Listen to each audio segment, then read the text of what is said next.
Make me stretch.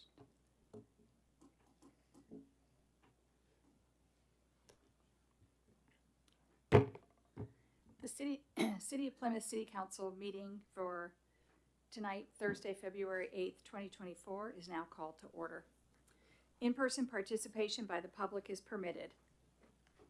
Members of the public not attending in person may submit written comments prior to the meeting by emailing your comment to the Deputy City Clerk at vmchenry@cityofplymouth.org before 3:30 p.m. on the day of the meeting. Emailed public comments will be distributed to the City Council and made part of the official record. This meeting will be recorded. Council chambers are wheelchair accessible. Special accommodations may be requested by contacting the Deputy City Clerk 72 hours in advance of the meeting. We ask you to please, at this time, silence all your cell phones or similar devices. May we please have a roll call? Councilmember Amoruso. Present. Councilmember Sim. Here. Councilmember White. Here. Vice Mayor McLaughlin. Here. Mayor Ackerland. Here. Thank you. We have a quorum. Thank you.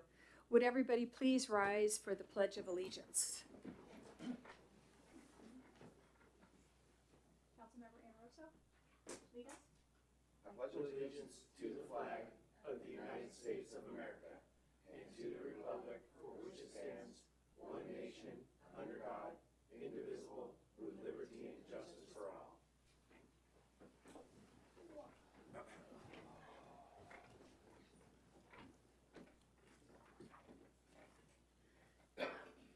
Number 2 is to approve the City Council regular meeting agenda for, and there's a typo on our agenda.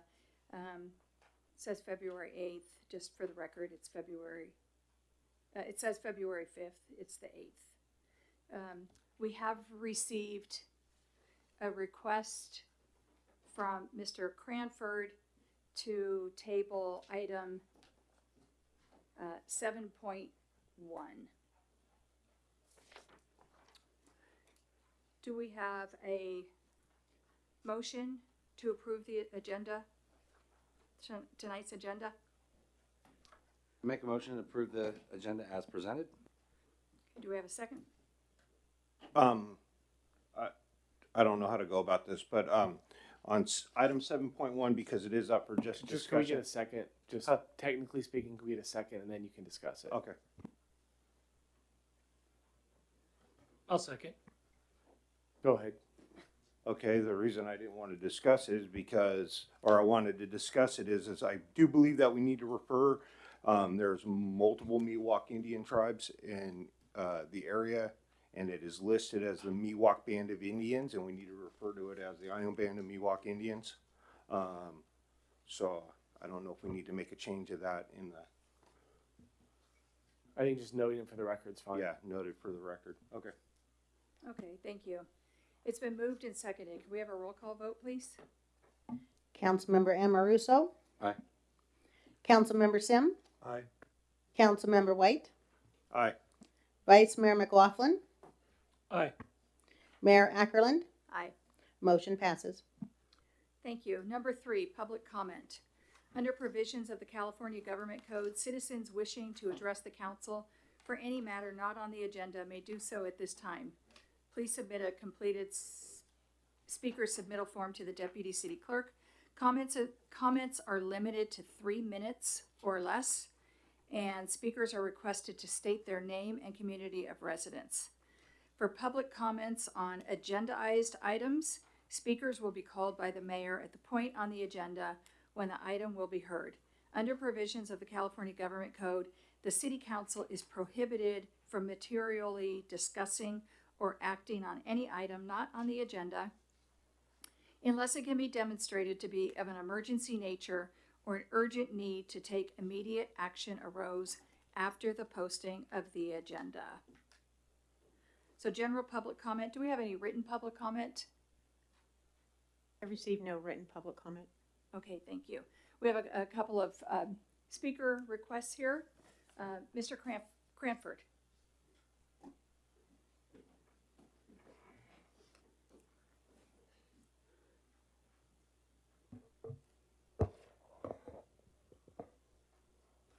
Mayor Ackland, members of the council, members of the public. Disappointing that we have a rush to this agenda item that I requested be withdrawn, posted at a later date. Why I'm here tonight is twofold.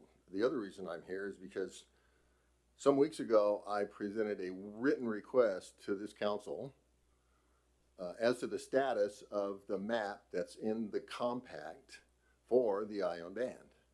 That map is inaccurate, it is wrong, and it needs to be amended. That map indicates very clearly that Village Drive, a city street, part of our street, it's our street, it's not the city's street, it's our street, is included inside the alleged trust lands of the Ion Band. It's simply wrong. There are two state court judgments that the city of Plymouth is now obligated to defend Village Drive. I would submit to you, I have no idea if the city's even contacted the Ion Band about amending the map. This is of some importance to this community. The map is wrong. It's an indication, one, of the integrity, I believe, of the Ion Band. They defended in the state courts, and they know that Village Drive is not in trust, has never been in trust, yet they include it in the compact map. It is time for this city council to get on the ball and find out when exactly is that map going to be corrected. Because once the map is corrected, the Ion Band then has to have the compact reapproved by the governor, reapproved by the legislature, and reapproved by the Secretary of the Interior. So there's no need to rush into anything tonight with any comment on anything related to the Ion Band until that is accomplished. It speaks to the integrity, one, of this council, of this community, the process that's clearly outlined in law and regulation, which the Ion Band simply refuses to follow and has refused to follow for more than 20 years. They knowingly included a map that is wrong. What else in the compact might be wrong, or what else that they might submit to the city might not be correct as well? The integrity of this council, if it's your duty to protect this city and our streets, when is the map going to be, has there been a request to the Ion Band to amend the map? Yes or no? Has the city sent a request for the Ion Band to amend the map? Yes or no? That's a simple question. So here's a simple answer to that simple question. You don't want us to discuss 7.1 tonight. I'm not discussing 7.1. No. But that map is part of 7.1. No, it isn't. We can't have an open discussion until it is agendized. So now we're being asked a question. We can't publicly just go and talk to each other, Butch. Chief, I'm asking a question about an issue I raised some weeks ago. I totally understand that. The public comment is, you can do brief responses. You've responded. You've taken the public comment. This item will be discussed at 7.1. You know, it's for public comment. I would submit for the record, this item has absolutely nothing to do with 7.1. Nothing. It has to do with the compact, and it has to do with the request I made some weeks ago in writing to this council, before anything related to 7.1 was even in existence. Okay. Thank Mr. you. Cranford, thank you.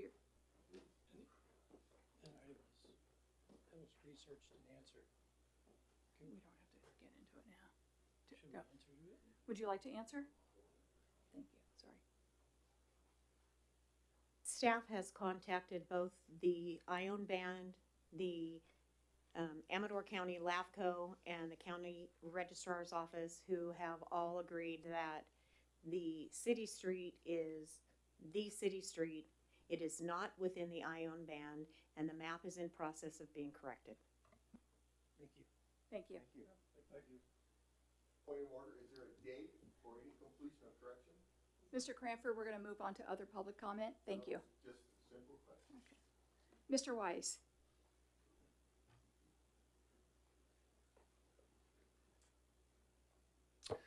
My name's Jim Wise. I live in Zinfandel Ridge, and I'm here in my capacity as a chairman of the Veterans Park Committee to provide a real quick update, if I can, to the city and to the community. As you know, we're trying to build out Veterans Park to honor the men and women who have served in the armed services from the District 5 area. It's, I think, important to keep our neighbors and friends abreast as to what we're doing.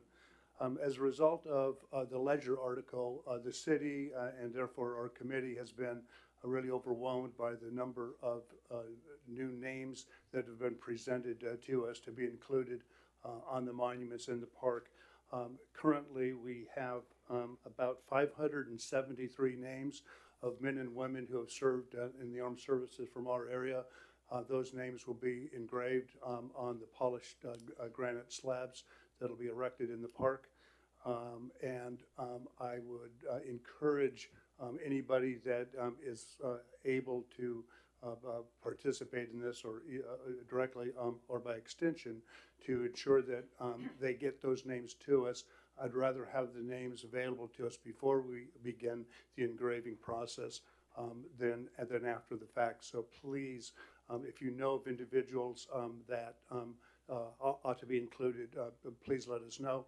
You could determine whether or not somebody that you know has already been forwarded, that name been forwarded to us by our website, which is www.d5, the number 5, vetspark.org. There is a listing of all the names that have been cleared and verified so far. I also wanted to just give a little bit of a shout out to a couple of the local community businesses that have been really, really exemplary in providing us materials to us to help build the park.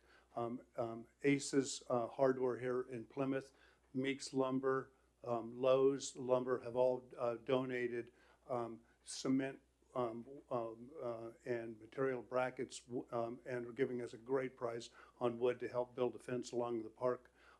Please patronize those for the wonderful thing that they're doing for our park. And a little shout out to Brian Annetto, who's donating a ton of cedar wood at no cost to our park or to the city to help build the park. And finally, I just wanted to say thank you so much to the City Council for all the cooperation that you helped us with to secure this funding that we got through Amador County that they wanted to run through the city.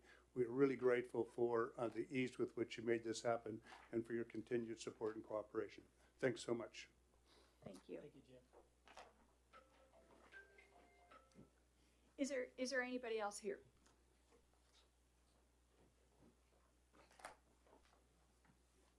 John Cohen.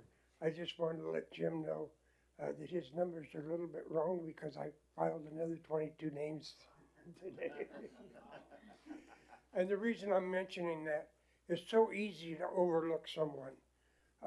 In our ad that came out in the paper with all the names on it, there was an ad below there about chili cook-off in Buena Vista with a picture of John Begovich in it. I looked up and John Begovich wasn't on our list. Oh. He was the most honored soldier from this district, and he'd missed out with somehow. That's one. How do you miss out on that one? Yeah. Yeah. So anyway, the names I got, most of these 22 names I got today, was just from a group of our people up there at the senior exercise class. And so people are still, as hard as we've tried to get the word out, there's still a ton of people out there that aren't. So ask around, take a look. People are, I had a guy get it, just bring me his grandfather's name. So, and keep that. And in regards to what these merchants are doing for us, I have $1,000 worth of parts for the fence in my car right now that I got from Lowe's today. And they added more as I went over there today. And they're just, everybody's is being wonderful. And we're actually starting, we're going to try to put a few posts in tomorrow, the corner posts. We're going to do it by hand because we don't want to get tractors in there yet. It's too wet. Anyway, thank you. Thank you.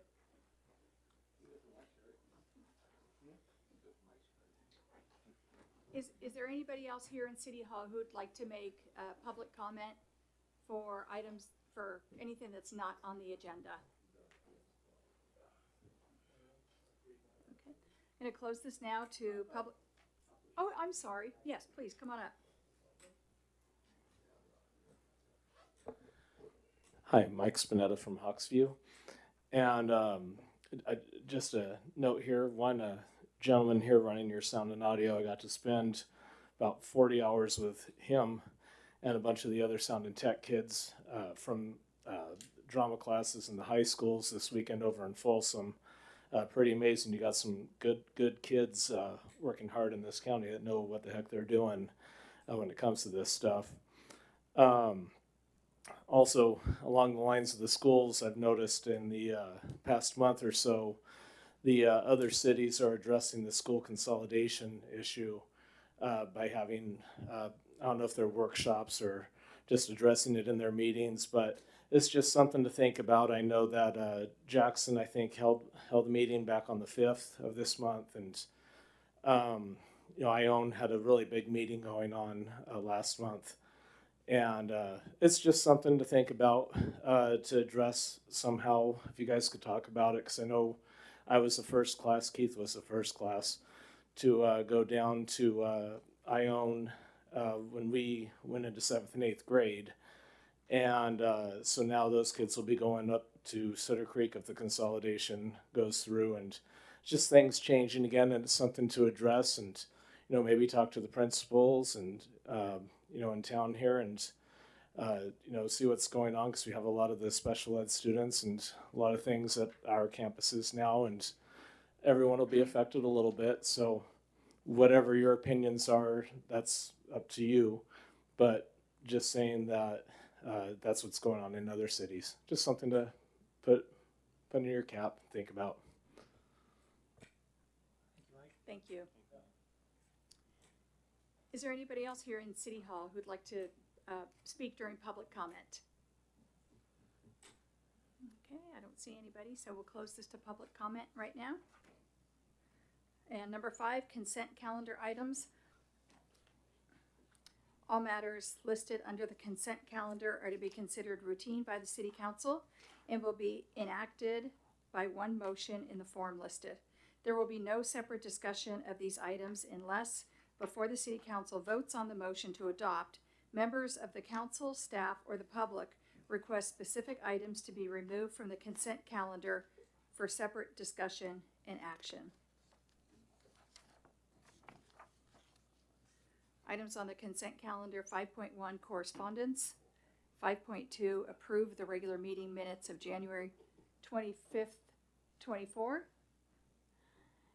5.3, accept the warrant register for January 2024. 5.4, receive and file the annual and 5-year development impact fee report for fiscal year ended June 30th, 2023.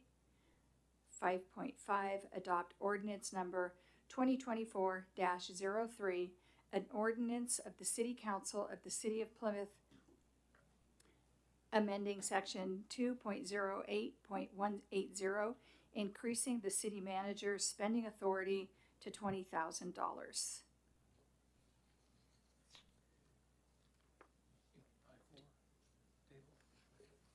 Do we have any public comment regarding the consent calendar? Any written comment on the written public comment on the consent? No comments. Okay. I make a motion to approve the consent calendar as presented.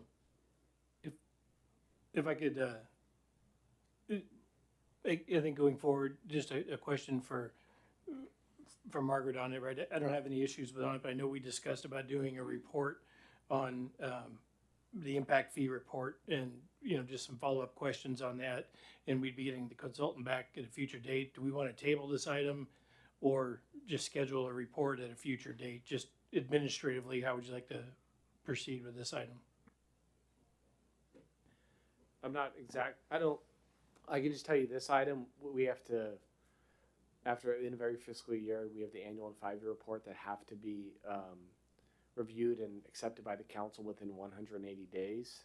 So we're at that point. So I would recommend I'm moving forward with that tonight, and I think it sounds like you're contemplating a different kind of report. That should not delay this. So I'd recommend still moving forward with this so we can comply with the 180-day requirement and then move forward with whatever other report you're referring to later. Yeah, that sounds fine. Yeah, I want just getting a report to elaborate on some of the elements in here, but I have my questions answered Got it. already, but, We can still an informational update. Yep. This will allow us you to formally receive it, and if you have follow-up questions or that can certainly happen and I later. know we're still working with this vendor for impact fees anyway, so I know they'll be coming before us in the near future. Yep. So with that, I'll second the motion. Thank you. It's been moved and seconded. Can we have a roll call vote, please? Councilmember Amaruso. Aye. Councilmember Sim. Aye. Councilmember White. Aye. Vice Mayor McLaughlin. Aye. Mayor Ackerland. Aye. Thank you. Motion passes. Public hearings, we have none. Item 7, regular agenda items. Did I miss my opportunity to move an item out of order? Did I miss that opportunity? No, but I would like to move the TOT item in front of 7.1 if the mayor would oblige. Yeah, that's kind of what I was getting at, but yeah, okay.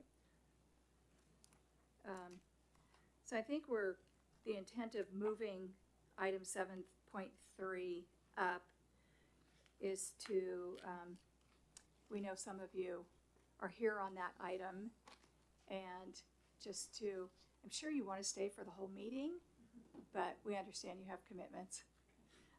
So we're going to move 7.3 up to discuss and determine if the council wishes to grant the request for $10,000 in TOT monies in whole or in part for the Four Fires Food and Wine Festival event.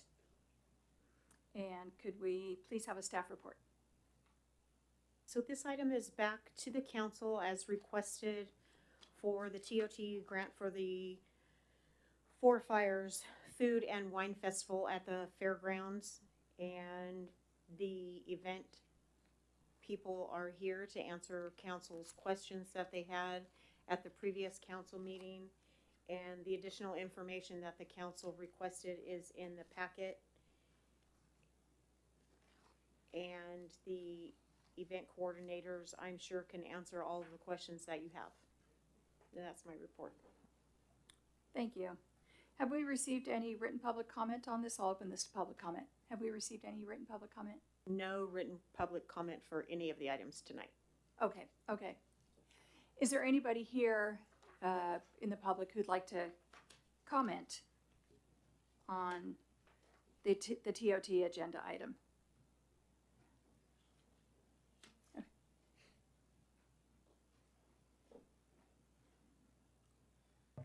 Good evening, Council. Tracy Berkner from Taste Restaurant and Rest Hotel next door.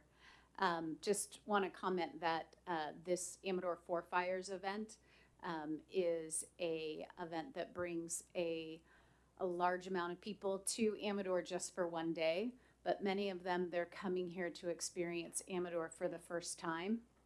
And we know that our hotel will be full for that weekend. But also that will be a lot of people's first times, and we end up seeing people a few more times during the year after they come for an event, and they only are coming to an event that's at the fairgrounds, which is wonderful, but they want to come back and they want to experience the rest of the community. And so this event showcases the best things of Amador, and they come back for an extended periods of time. So this does contribute straight back to the TOT through all of us who are in lodging in Plymouth that contribute to the TOT, and it does come back, and you will see ROI on it by the end of the year.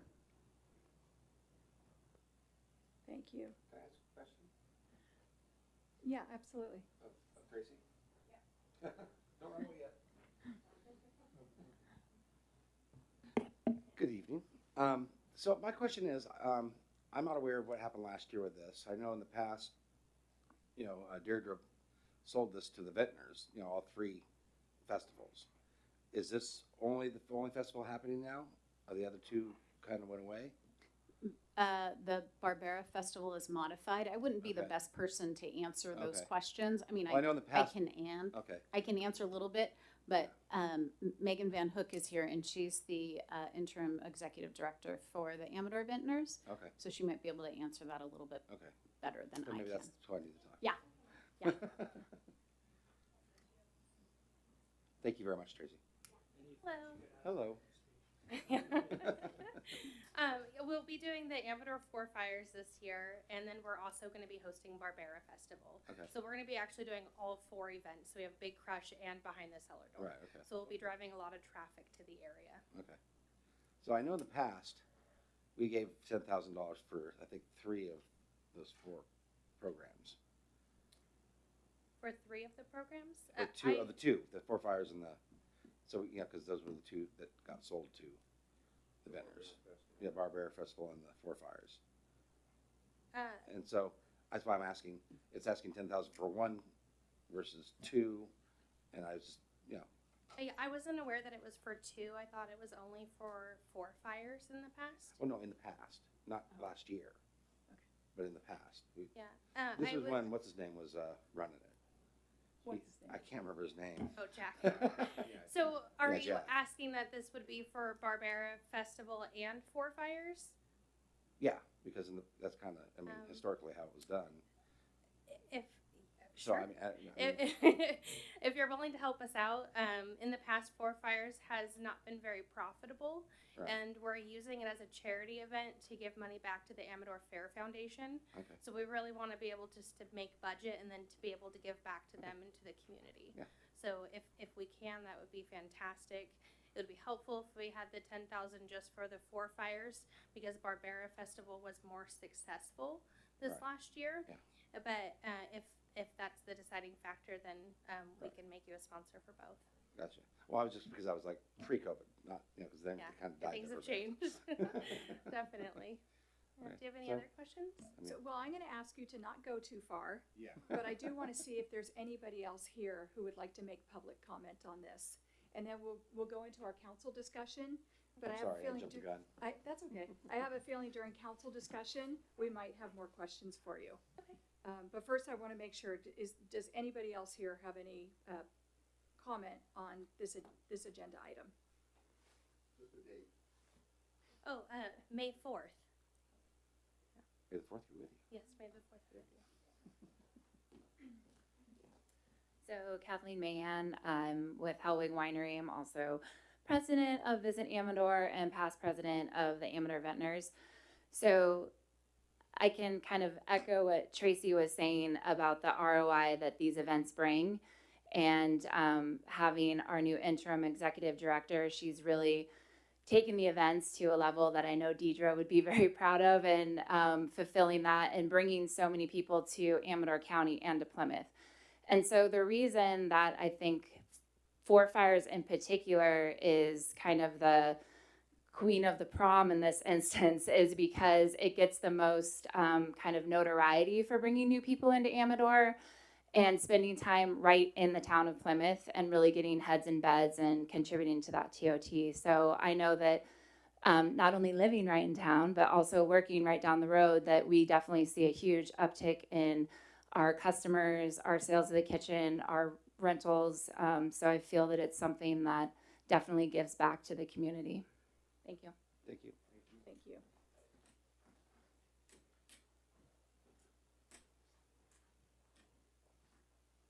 Michael Spinetta from Hawksview. I wasn't aware that 4 Fires was being turned into a fundraiser for the Fair Foundation, but that makes it all the more positive to do this because of the all the changes that are now possible at the fair, from the new Performing Arts Center to the new restaurant that's planned and other items. So yeah, I think anything you guys can do to support something that supports what could attract more people directly into town is a great idea. So do it. Thank you.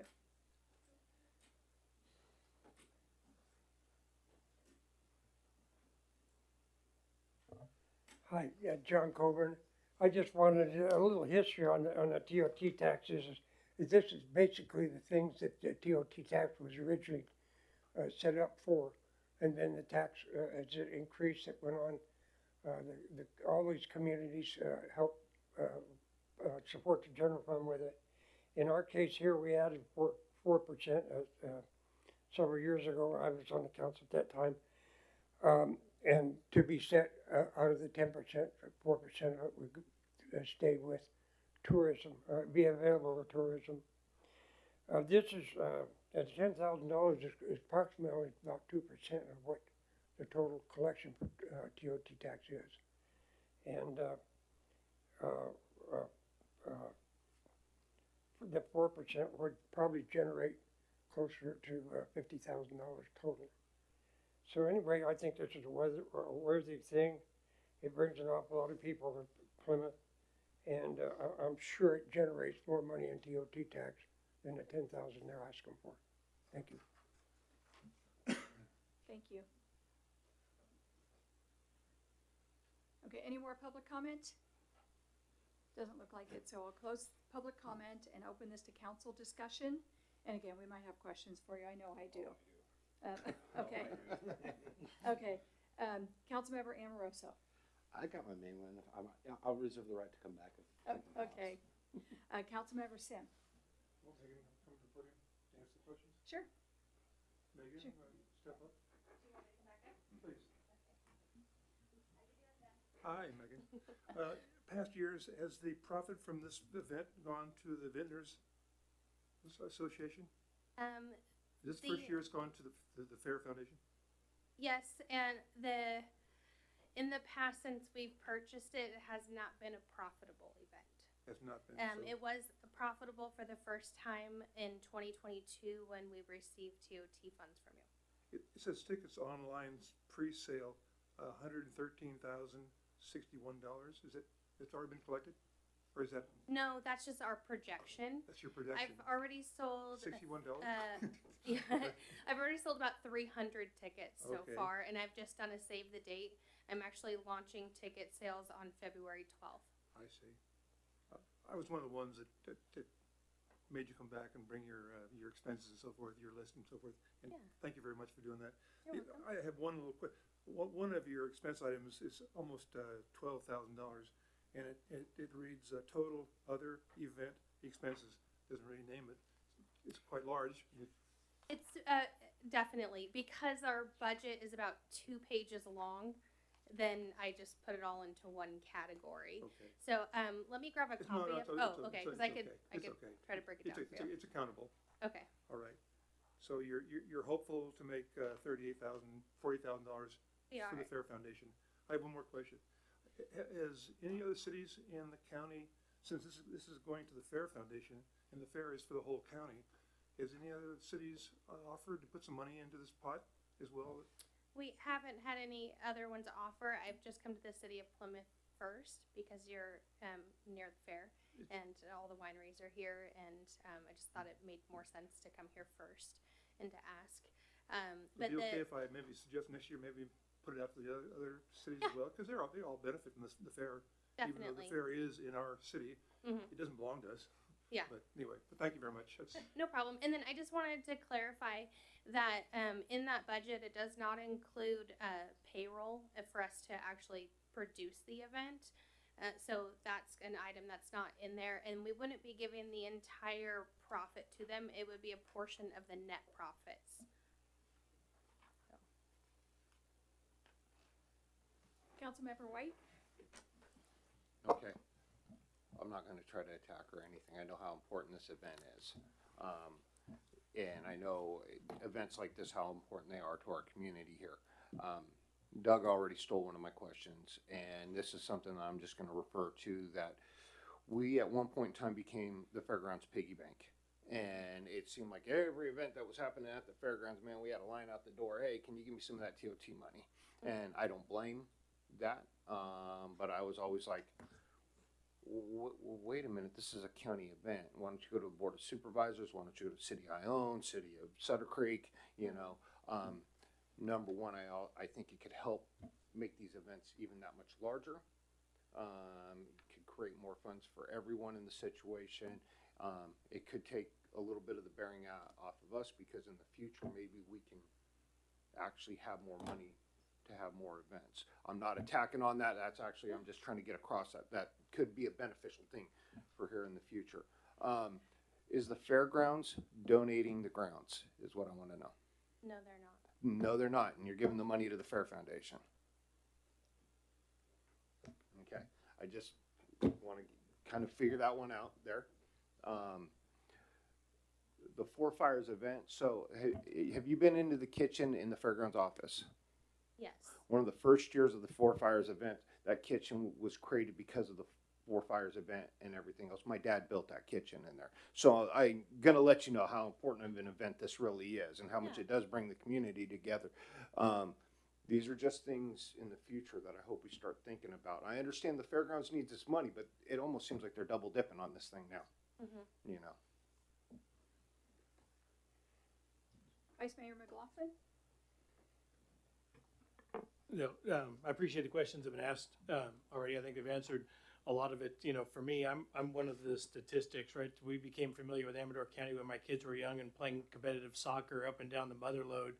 But I became a true believer of Amador County when I attended my first Behind the Solar Door, and have attended every year for multiple years, except for, well, a year we didn't have it. I'm, you know, these events are incredibly valuable. As Mr. Colburn pointed out, this is completely in alignment with the intent and purpose of our TOT. And, you know, I think the suggestion of, you know, finding the way to make it a, you know, a county pool in could just make it that much more robust and better. But yeah, you absolutely have my full support, and thank you for providing the information, the additional information, and for being here tonight. Thank you very much. And then I want to start by saying that my husband and I went to this event a few years ago, and it was one of the most lovely events that I've ever attended. So personally, I loved it. I do have a couple of questions. Some have already been asked. I also agree that to approach our neighbors, other cities, would I think that would make sense. I'm a little bit confused because in the paperwork, the statement of purpose, there's something in here about the Wine Heritage District, and there's information about that and the budget, and then there's something that says we are seeking $5,000 in TOT funds to support this effort. That was a request last year, so that might be something old that you're saying.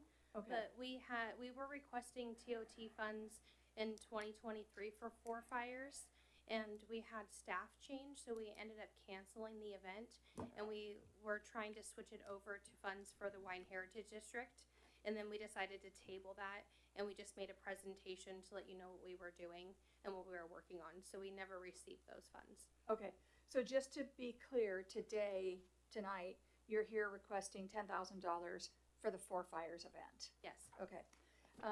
And then I also have a comment. Let me get to that page. I appreciate that in return you're offering to put our logo on the glasses, which I think I have a couple of those glasses at home. Logo included in print ad as a platinum sponsor. All these nice things that you're willing to do in return. I'm going to ask, as far as in the print ad, would you be open to figuring out a way where our local businesses could advertise in the print ad? Of course. All right. Go ahead. And what would that look like? What as much as I appreciate that the city of Plymouth will be advertised, I think it's more important that our local businesses are advertised. Are you thinking for the print ad? I'm sorry, I don't have the list in front of me, but we have a large poster that we do. It's 11 by 17, and would be a logo of the city of Plymouth. Okay. But then we also have a packet that we give out the day of the event. Okay. And usually we have sponsors that are in there, and maybe we can do something where it's a lower fee, or we can have certain businesses from the city of Plymouth that are listed in there. However you'd like to make it work. Okay. Anything you can do for our businesses would Yeah. be appreciated. Of course, my first choice would be to let them advertise at no cost. But I don't think tonight we need to discuss that or go over that, but if you would just please take that into consideration. Okay. And those are the only comments that I have. Any other council comments? Can I make a motion? You can make a motion. Okay. I make a motion to approve the $10,000 to the Vintners Association for the Forest Fires Food and Wine Festival. I know I kind of came off sounding like I was going to be a little hardy on that one, but I really do appreciate the what it's about, and not so much for the fact of we just got to be good neighbors with the Shenandoah Valley. They bring the tourism dollar in, so. I'll second. It's been moved and seconded. Could we have a roll call vote, please? Councilmember Amoruso? Aye. Councilmember Sim? Aye. Councilmember White? Aye. Vice Mayor McLaughlin? Aye. Mayor Ackerland? Aye. Thank you. Motion passes. Thank you. Thank you for being here and answering our questions. Thank you. And feel free to stay for the rest of the meeting. Okay. Item, which I guess now technically is item 7.2. Review and provide direction on the tribal initial study, mitigated negative declaration. Could we please have a staff report?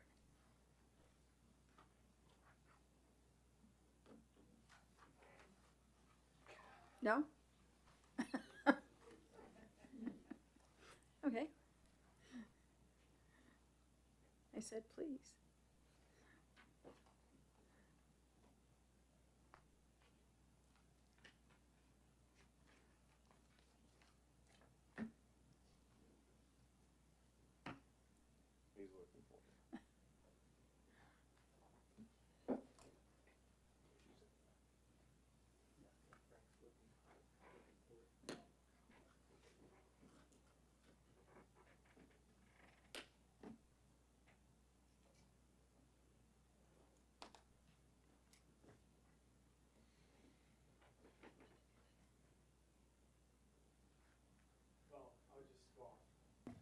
It's hard for me to. Oh, here he goes. Thanks. This item came before the council on last week, Wednesday. Your city manager received certified postage, via certified mail, a notice of this environmental study that is studying the off-reservation impacts of the proposed casino that the Ione Band of Miwok Indians is contemplating. That document was prepared ostensibly pursuant to Section 11 of the compact, which talks about an analysis that needs to be done, environmental analysis that's specific to off-reservation impacts. It's important to note that the environmental analysis that was done is done pursuant to compact, which is another way of saying pursuant to contract, essentially the compact between the tribe and the state that basically requires this to be done. The analysis is similar and analogous to maybe an analysis you would do under the two main bodies of environmental law, either NEPA or CEQA. But again, this analysis was done pursuant to the contract or the compact, Section 11. In it, the city is required to be given notice of this, which they provided last Wednesday, and the city has 30 days to request a meet and confer with the tribe regarding any concerns, questions, comments that the city has regarding this document. We are essentially 8 days into that 30-day window. So the city manager wanted to make sure she brought it to the attention of the council and the community as soon as possible. We don't have, this is not before the council because this is a project that's up for approval by the city tonight. This is in order to look at the document that's been provided to us pursuant to Section 11 of the compact and to begin to have the discussion about the council getting input from the community and also providing direction to staff on further steps of investigation for potentially requesting a meet and confer with the tribe regarding questions, concerns, issues, etc. that the city has as an interested party in this document. Again, this is not our document. We are not the lead agency for purposes of CEQA, for example, but we are certainly a material stakeholder that has an interest in the off-reservation impacts that are purportedly being discussed in this. There are also mitigation measures that are noted related to those impacts. And so that is the document before you. There are, as noted in the staff report, there are other details about the process. The tribe has to give notice by mail. That's detailed in section 11.5. That was the notice that we received last Wednesday. And that notice has to go to the county and the city. So in this case, city of Plymouth, because the project would be located in the city. And after receiving notice, the city has 30 days to request a meet confer with the tribe. And if the city objects to the adoption of this document after the meet and confer, the city shall inform the state in writing of its objections within 10 days after the meet and confer. So it's a pretty tight timeline. And thereafter, the state will decide if it agrees with the city and if there's any follow-up with the tribe. There's also an opportunity for potentially down the line an intergovernmental agreement related to some of handling and addressing these impacts, but that would be a discussion that would happen later if they're depending on what the evaluation is from the city's perspective and what recommendations are for talking points and issues that the city's raised with respect to this document with the tribe. And at that point, the city can reassess what it wants to do from there. But we are under a tight timeline. I'll also say that the city in no way by commenting on this document is conceding anything, but in order to continue to preserve any rights, objections, issues that it has, it shouldn't sit on its rights, it shouldn't sleep on its hands, and the city should be diligent in providing those concerns, questions, comments to the tribe. So if this proceeds and there is ultimately objections that are given to the state, the city won't be accused of waiving any of those objections by not saying now, speaking now during this 30-day period where we have to request. It doesn't mean the meeting for us to happen within 30 days, but it certainly has to be requested within 30 days. So with that, that's essentially the long and short of it. Thank you. And I'd like to open this to public comment now, and you already mentioned we haven't received any written public comment. So I'll ask, is there anybody here in City Hall who'd like to make public comment on this agenda item?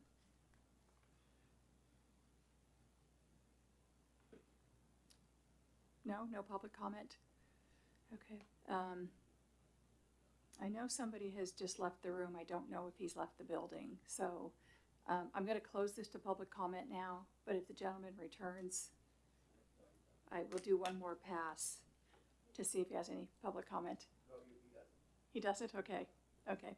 All right. Thank you. So I'll go ahead and close this to public comment and open this for council discussion. Councilmember Amoroso. I pretty much read through the whole thing. I think that it's a lot of information. I think it was actually a really well put together document overall. And I think it's premature for us, I mean, other than to let staff, go through the process at this point. And, I think, we can voice our concerns with the city manager and compile a list of things that we need to come back to the next meeting with to get that list to go to the state with in preparation. So that's about all I got. Okay. Councilmember Sim?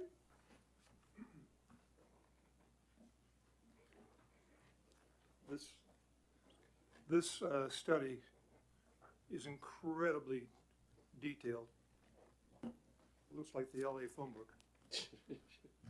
However, in the middle of it, regarding water, and I'll read it word for word, potable water demand of 22,463 gallons per day, well capacity is not affirmed as a part of this evaluation. Wells are currently being evaluated and rehabilitated for production. This analysis assumes the necessary demands will be met with on-site wells. This area of the report is not very comforting in view of the fact that we don't know what the effect of these wells will be to the existing aquifer and the various wells outside of this area, i.e. personal wells, what effect this will have on them. There's absolutely no indication of what this is going to do and how much water they're going to be able to derive out of this project. After looking at all the other aspects of this report, as well documented as the whole thing is, I just was quite surprised how poorly the water was dealt with. I hope that we can address that in the next 30 days. Thank you. Thank you. Vice Mayor McLaughlin? We get Keith? I'm sorry. Councilmember White? I'm happy to go. I just don't want to forego your turn. Yeah. Thank you. Councilmember White? I saw what Doug was saying about with the wells. That is a little concerning, and I agree with him wholeheartedly on that. I also think that the size of this document and with the time restraints, I don't know. We probably don't want to do a special meeting, but I almost think that we need more time to look at this, come back for a special meeting. Especially for the public to read the document. I don't know what we can do about it, but we all grabbed the document and we've been at home all day going, or the last, and I will say, to Mr. Cranford, I'm sorry for getting a little aggressive with you earlier, but, I knew the road thing was in this, I did know that we've been talking about it. That's just my ideas, my opinions on it. Okay. Now, Vice Mayor McLaughlin. Thank you, Madam Mayor. I've had the pleasure of reading through this as well. It's a very comprehensive document. I'm fortunate this EIR or this report is much smaller than some of the EIRs that I've had come across my desk over the years, but it goes to the point. I think there's a couple areas of that certainly jump out as for the conversation, the water element being one and the traffic piece being the other. Obviously traffic is the most thoroughly studied, but with the main access being off of Village Drive, the negotiation, I guess, if you will, of what the impacts of that would be. And I think where it's important, I think for clarification and, Frank, if you could just wait just to clarify, is that we don't have to, our job isn't to necessarily have all the answers and everything within 30 days. It's to request a meet and confer within 30 days on specific items, at which point, so the time crunch isn't for us to read through this, identify options, to identify specifics, put words together per se. It's more to say, okay, there's items in here, we need to have further discussion and meet and confer with the tribe, and we have 30 days to request that meeting, correct? Yeah, basically correct. And you want a review that's close enough that that meet and confer is as meaningful and Yeah, productive absolutely. as possible. But yeah, it's not to necessarily have a solution or resolve everything, but it's certainly to have reviewed it enough to be able to have a meaningful meet and confer in good faith throughout that process.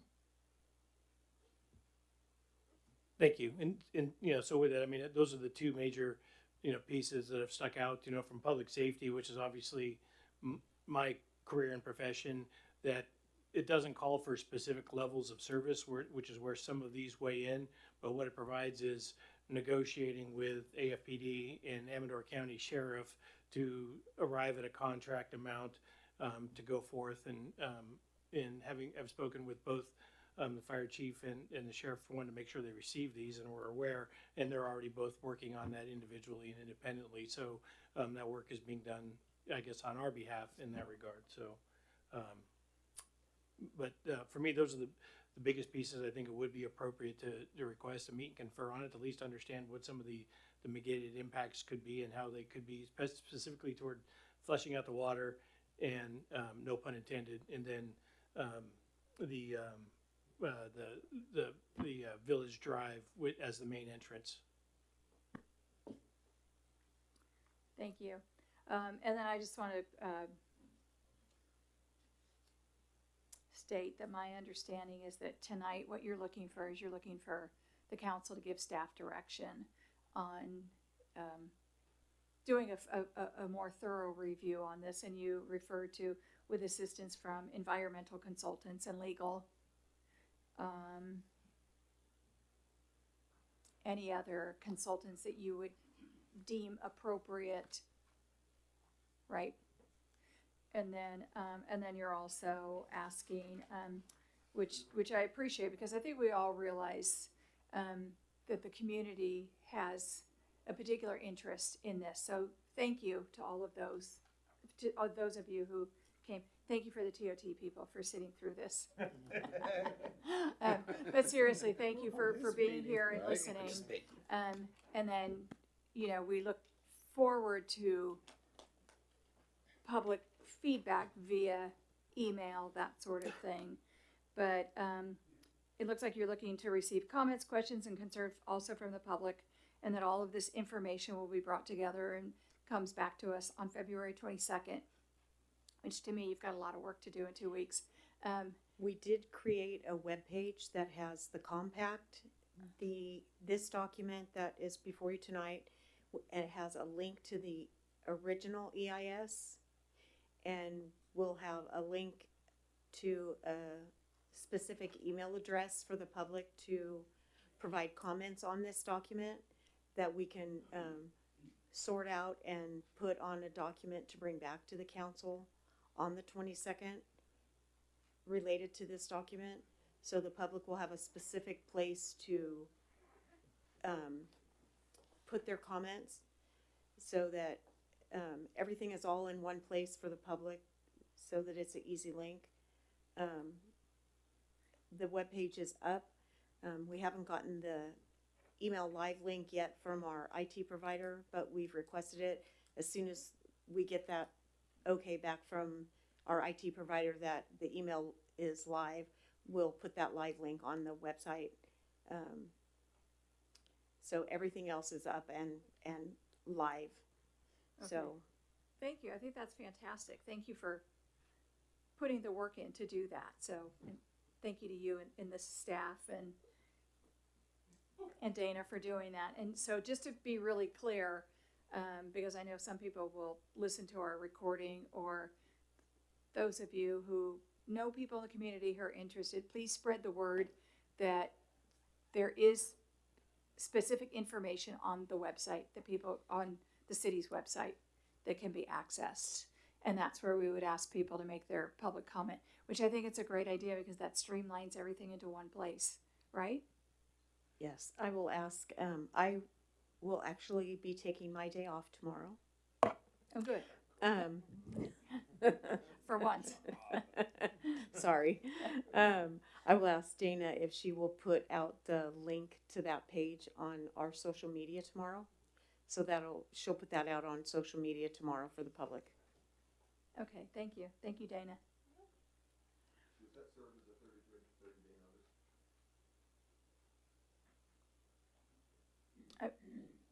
I'm sorry, what's the question? Serve as a required 30-day notice.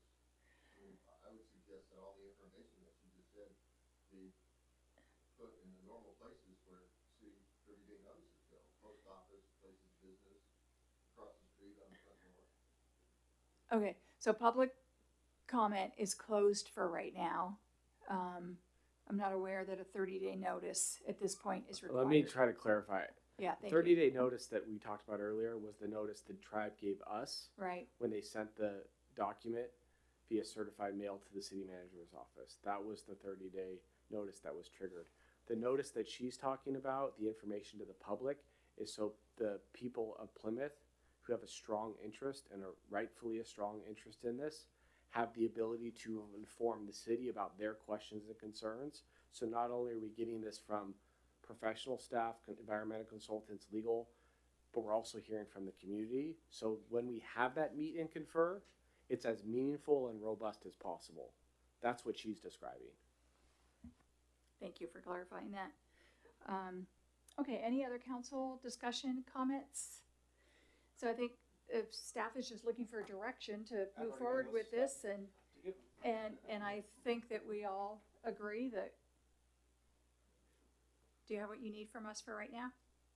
Yes, I'm sure I'll be in touch with the ad hoc committee. Thank you. Okay, so moving on to what is now 7.3. Approve amendments to previously approved contracts to adjust for prevailing wage for an increase in the total contract amount of $6,910 for 2 contracts for a grand total of $33,510 at the wastewater treatment plant. And we have just a brief staff report on that. Yes. It looks pretty. So this item originally came to the city council for the work at the wastewater treatment plant for 2 contracts for Shenandoah construction for emergency work basically at the wastewater treatment plant for the road between 2 of the ponds and for a culvert that has a rusted pipe that needs to be replaced. The contractor did not consider prevailing wage, and so this is to put in the prevailing wage, and it's an increase to the projects of $4,930. I'm sorry, a total increase of $6,910, bringing the total cost of both contracts combined to dollar amount $33,510. Okay, thank you. Do we have any public comment on this agenda item? Okay, no public comment. I'll close this to public comment. Open for council discussion. Councilmember Amoroso, any comments, questions? No, not necessarily. I mean, it's pretty straightforward. Stuff needs to get done. Councilmember Sim? Prevailing wage is prevailing wage. Not much you can do about that. No, I'm good, thanks. Councilmember White? I don't know, maybe they should get some of the staff to figure things out and stuff like that. Back when I used to do concrete, and man, when I heard prevailing wage job, I was like, I know I'm getting that much money. So, no, I gotta agree with everything. Yeah, it is what it is. Vice Mayor McLaughlin? Just one question, purely procedural. Would the increased amount have triggered a difference in bidding or bidding requirements or anything related to that? I don't believe so, but I just want to make sure. No, it's still the bidding process that the council approved for the informal bidding under UCAPA. Yeah, under CUPCA, the California Uniform Public Cost Construction Act, I think that the threshold that we're in is up to 60,000. Did you only have one bid? Yes, just one. Yeah, I just don't want to be, well, we'll be accused of a bait and switch, but I want to at least have the question answered, so Yeah, thank you. no, it's actually a very good question, and either way would be within the informal bidding of the $60,000. Thank you. Although, Councilmember Sim, we did contact multiple contractors requesting bids, but only the one made a bid. I don't have any questions or comments at this time. So would somebody like to make a motion? I'll make a motion to approve. I'll second. Okay, it's been moved and seconded. Can we have a roll call vote, please? Councilmember Amaruso? Aye. Councilmember Sim? Aye. Councilmember White? Aye. Vice Mayor McLaughlin? Aye. Mayor Ackerland? Aye. Thank you. Motion passes. And I knew we were gonna lose the TOT people on that one. Okay, number 8, council staff communications. 8.1, city managers report. I have a couple of things. One really exciting thing is we did the mandatory pre-bid on the fire station project today, and we had a full house with contractors. Weber Gio and I were very pleased with the show of contractors there. So bids will be due in a couple of weeks, and the contractors that were there were asking some very good questions and taking pictures as they walked around the building. So very excited for that project to move forward. And then, like I said, I won't be here tomorrow. I'm planning a vacation in March when the kids are off on spring break. Mickey Mouse is calling my name.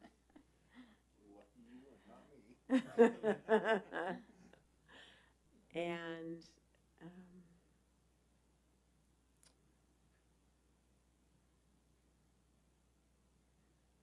I think that's it. Okay, thank you.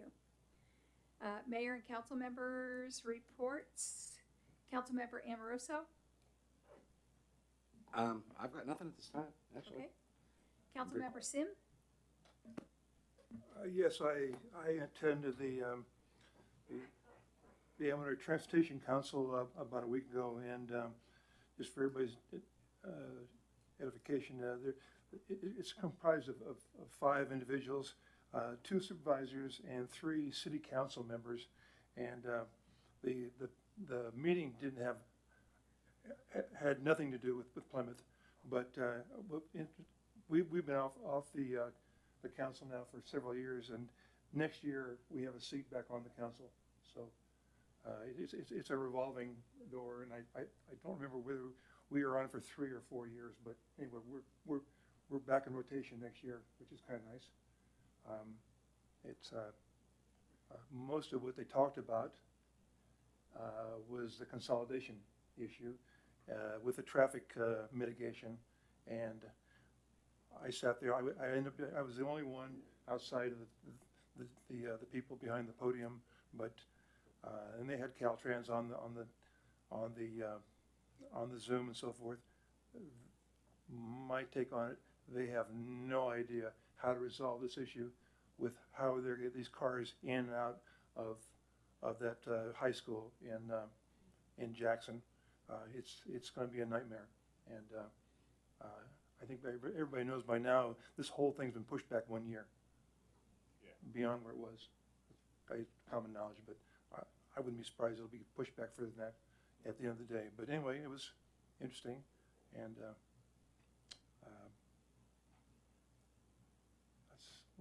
that's all I have tonight. Thank you. Thank you. Councilmember White. Nothing to report. I just want to thank our community, our city, our county, everything, the reasons why I love living here. Thanks for your prayers for my mom and everything else. I'm still getting a lot of support from that. really appreciate that. And I'm sure she would be very happy that I announced this. She's in remission right now, so she's doing pretty good. That's wonderful. Yeah, so I know she's just been saying thank you for prayers and all that to everyone. So even though I saw her this afternoon and man, she's a little thin up there. She got too much more hair to go. So, but no, she's doing good. So thank you, and we'll hold off on future agenda. I got something for that too. So. Okay, that's awesome about your mom. Vice Mayor McLaughlin. Thank you, Madam Mayor. Just one item, just a reminder, I will be out of the country for our next meeting. But I know that Councilmember White and I will continue working, with Margaret in preparation of the ad hoc stuff for the, although I won't be present for the next meeting, won't be able to participate, at least we'll get the groundwork done to be able to put a comprehensive report in front of the council. So that is all. Okay, and I have exciting news to report that I just found out about 5 o'clock tonight, and that Justin Howard, the executive director from ACRA, told me that in April there's going to be in Plymouth 12 weeks of square dancing classes. So, That's what I was looking forward to. Yeah. so I hope to see everybody there, and I'm going to have to reach out to him and make sure that they're not on Thursday nights. And just the second and fourth Thursday. Yeah. Right. And actually, Dawn and I did a square dancing class a few weeks ago, but we couldn't sign up for the extended classes because it conflicted. It's on Thursday nights, but it was a ball. It was an absolute ball. So anyway, so that'll be coming, and I appreciate that Justin shared that with me. Other than that, I have no other announcements. So I'll ask now for council requests for future agenda items. Councilmember Amoroso.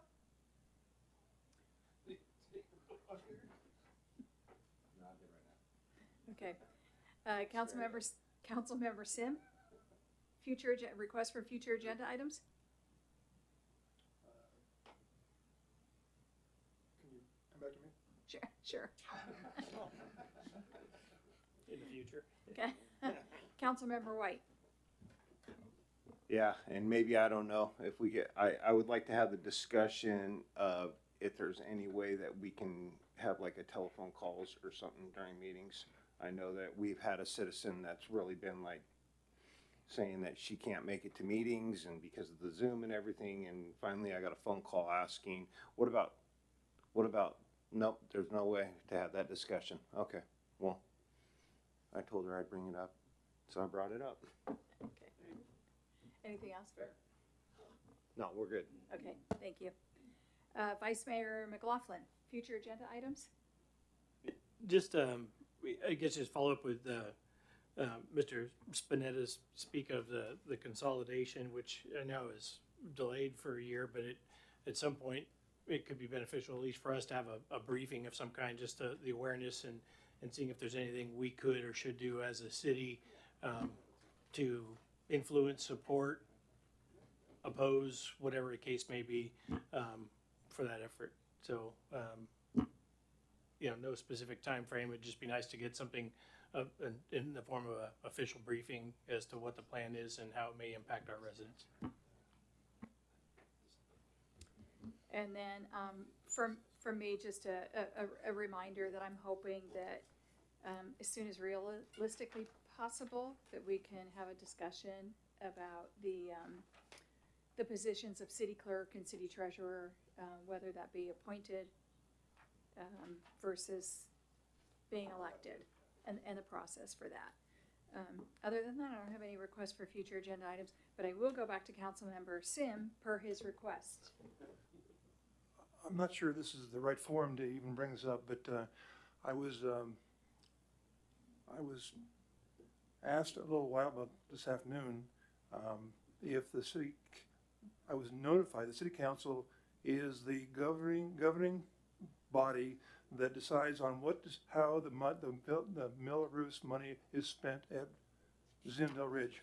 And I got to think about that. And he said, well, have you had meetings to discuss that?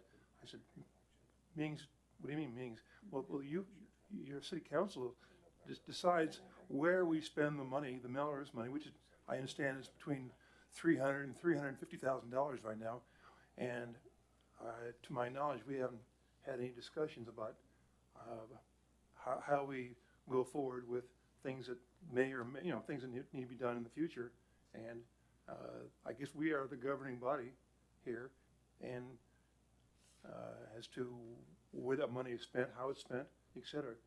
And it was kind of a eye-opener to me, because I wasn't exactly sure how that worked. I thought city staff and the city manager were the primary folks that decided how that money was spent. And maybe Frank could make a comment about, am I on the right track here? Because are we the folks that actually make that decision, these decisions? Yeah, obviously we can't go into too much right now because it's not agendized. Wrong but time? But I'll just say the council is the one that does have control over the CFD monies. And we've actually had a discussion about a lot of that governance and procedural stuff maybe a year ago. So we can, potentially revisit that, but maybe check in and try to check the meeting minutes for that and maybe re-listen to that meeting. And then if there are still questions or concerns regarding the process and who has the authority, then, we could revisit it later. Would any of these issues be agenda items, or would? Yeah, I mean, this is presume the CFD, the city is the one that holds the purse strings to that. Right. So it's something the city could discuss. I guess the question first is, what is it you'd want to discuss specifically? So that way it could be agendized appropriately. So Margaret would bring the issue to us, and we would talk about it as a group, Yeah, if there's sufficient. item by item, Yeah, depending on what you want. So. It's part of our budget, but who decides when and how we spend that money? We do. The city council does. Right. So are we starting to turn this into a discussion item? Never mind. I'll stop there. I don't want to stand up in the, I don't want us to end up in the doghouse. Okay, so that's it. So we're gonna adjourn the regular meeting and go into closed session. So we're adjourning the regular meeting at 7:48 p.m. And we'll take a short break and go into closed session.